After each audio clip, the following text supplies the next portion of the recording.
హరి ఓం. శ్రీ గురుభ్యో నమః. శ్రీ సర్వేశ్వరానంద సద్గురుదేవాయ నమః. శ్రీ సర్వేశ్వరానంద స్వామి బోధామృతంలో ఈ రోజున శ్రీ స్వామివారు ఇలా సెలవిస్తున్నారమ్మా. ఎప్పుడైతే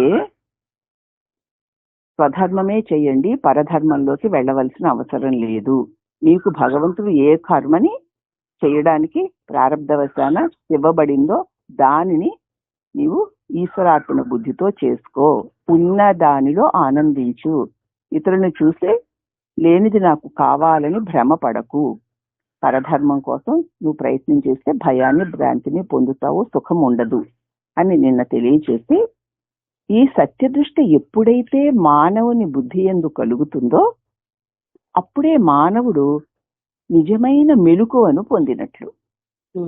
ఇప్పుడు మన మెలకువ నిజమైన మెలకువ కాదు, కల వంటిదే. ఎప్పుడైతే ఈ సత్యదృష్టి ఎప్పుడైతే కలుగుతుందో ఏది ఎప్పుడు ఎలా జరగాలో అలాగా భగవంతుని నియమానుసారం జరుగుతుంది. ఇక్కడ నేను నాది అన్నది ఏదీ లేదు అన్న సత్యదృష్టి ఎప్పుడైతే మానవుడి బుద్ధి యందు కలుగుతుందో అప్పుడే మానవుడు నిజమైన మెలకువను పొందినట్లు. ఈ జాగ్రత్త స్థితిని పొందిన మానవుడే మానవుడు. అట్టి మానవుడే తన మనోబుద్ధి ఇంద్రియములను దేహమును కూడా యంత్రము మాదిరి భావించి దాని కనువైన ఆహార విహార భోగాదులను ఇస్తూ వాని ద్వారా ఈ విశ్వక్షేత్రమునందు యజమానుడు తనకి ఇచ్చిన సంస్కార రూప బాధ్యతాయుత ధర్మాలను నెరవేర్చి ఫలమును ఆ యజమానికి అప్పగించి అతని కృపా దృష్టికి ఎదురు చూస్తూ ఉంటాడు. ఆయనే కదా ఇచ్చారు. అవును. కాబట్టి భగవానుడు తన మనోబుద్ధి ఇంద్రియములు దేహము కూడా యంత్రం మాదిరిగానే, ఇదంతా పరికరమే, దీనికి అనువైన ఆహారం ఇవ్వాలి. దాని ద్వారా ఈ విశ్వమనే క్షేత్రంలో యజమానుడైన పరమాత్ముడు నాకు ఇచ్చినటువంటి సంస్కార రూపంగా ఉన్న బాధ్యతాయుతమైన ధర్మాలని చక్కగా నెరవేర్చి మళ్ళీ ఆ కర్మ చేయడం వల్ల కలిగిన ఫలితాన్ని కూడా ఆ యజమానుడైన ఈశ్వరుడికి అప్పగించి అతడి కృప కోసం ఎదురు చూస్తూ ఉండడమే. ఆయన పని ఆయన చేయించుకోవడానికి ఈ దేహేంద్రియ మనోబుద్ధులు అనేటువంటి పరికరాలని ఇచ్చాడు.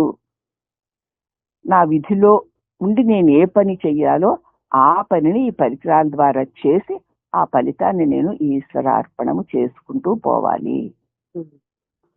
ఈశ్వరుడికి అనుగ్రహం ఎప్పుడు కలుగుతుందో అప్పుడు ఆ అనుగ్రహం కలిగే కృపా దృష్టి కోసం ఎదురు చూడాలంతే. ఆయన పని ఆయన చెప్పినట్టు ఆయన చేయించుకున్నట్టు నేను నాదిని అడ్డు పెట్టుకోకుండా చేస్తూ పోతే ఆయన కృప ఎప్పుడు నీ అంతఃకరణ శుద్ధి పడుతుందో అప్పుడు కురిపిస్తాడు. దానికోసం నువ్వు ఎదురు చూస్తూ ఉండు. ఇట్టి నమ్మకం కలిగి భగవంతుని మెప్పించినప్పుడే చివరికి కర్త కాగలిగి తానే యజమానుడైపోతాడు. ఇట్టి నమ్మకం కలిగి నేను నాది అన్నది అహంకార మమకారాలు లేకుండా ఆ పరమాత్మని మెప్పించినప్పుడే చివరికి ఇప్పుడు నేను అని చేసే ఈ కర్త కాస్త తానే యజమాని అయిపోతాడు. ఎలా అయిపోతాడు అంటే తానే ఈశ్వరుడు అయిపోతాడు. నేను నాది లేకపోతే ఈశ్వరుడే, అంతా నాదే. నేను నాది అంటే కొంతే నాది గనక నేను బద్ధుడనే జీవుడును. ఇప్పుడు నేను నాది లేకుండా నాకు విధించినటువంటి క్రియలన్నింటినీ ఈశ్వరార్పణ బుద్ధితో చేస్తూ ఉండగా ఉండగా ఉండగా ఉండగా ఏమైపోతుంది, కర్మ పరిపాకాన నేనే ఈశ్వరుడైపోతాను. నాది లేకపోతే ఈశ్వరుడైపోతాం అంతే. ఈ న్యాయం లోకంలో అందరూ ఎరిగే ఉన్నారు. ఇట్టి న్యాయంతో ఈశ్వరుడిచ్చిన యంత్రాన్ని ఈశ్వర ప్రీతి కోసం వినియోగిస్తూ తాను ఈ యంత్రము ద్వారా సుఖమును శాంతిని ఎందుకు పొందకూడదు? గురువు చెప్తున్నారు కదా, ఇది కేవలము యంత్రమే. ఈశ్వరుడిచ్చిన యంత్రాన్ని ఈశ్వరుడు ప్రీతి కోసమే వినియోగిస్తూ తాను ఈ యంత్రం ద్వారా సుఖమును శాంతిని ఎందుకు పొందకూడదు?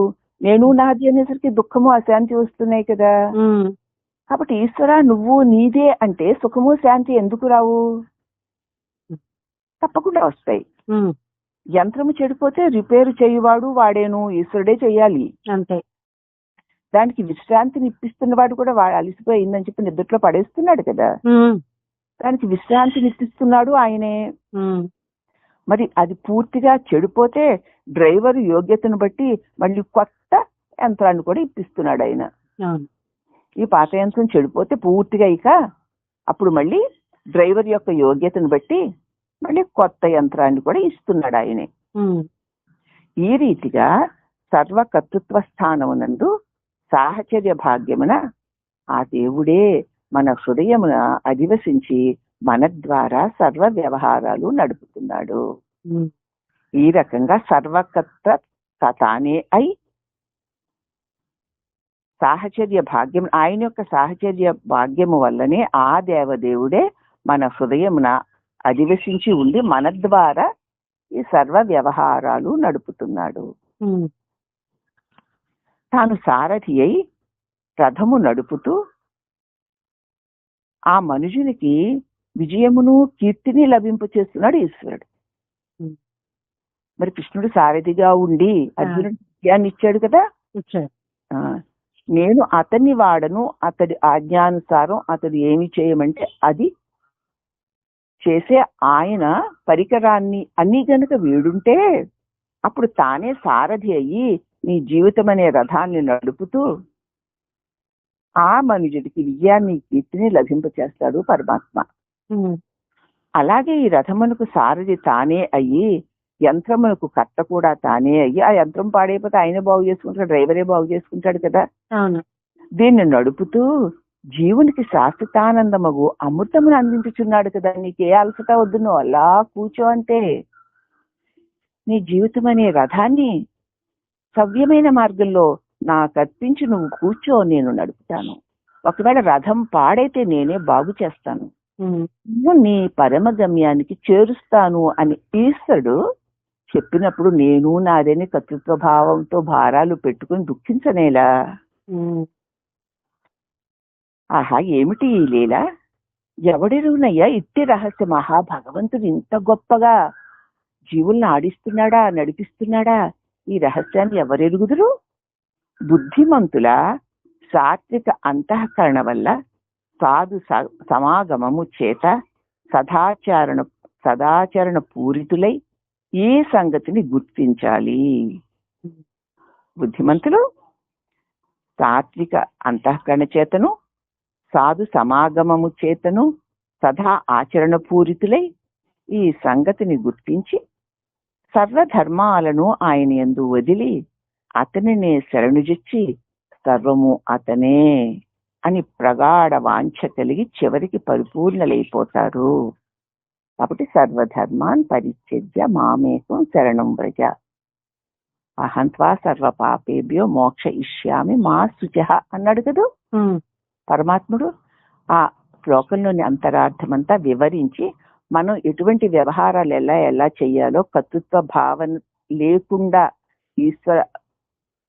ఈశ్వరుడికి అర్పించుకుంటూ నేను నాది లేకుండా జీవించినప్పుడు మన సమస్త భారాలు ఈశ్వరుడు తీసుకుని నిన్ను పరమగమ్యానికైనా నీకు పరమగమ్యాన్ని చేరుస్తాడు అన్న సత్యాన్ని, చివరికి పరిపూర్ణలను చేస్తాడు అన్న సత్యాన్ని స్పష్టంగా మనకి తెలియచేశారు శ్రీ స్వాముల వారు.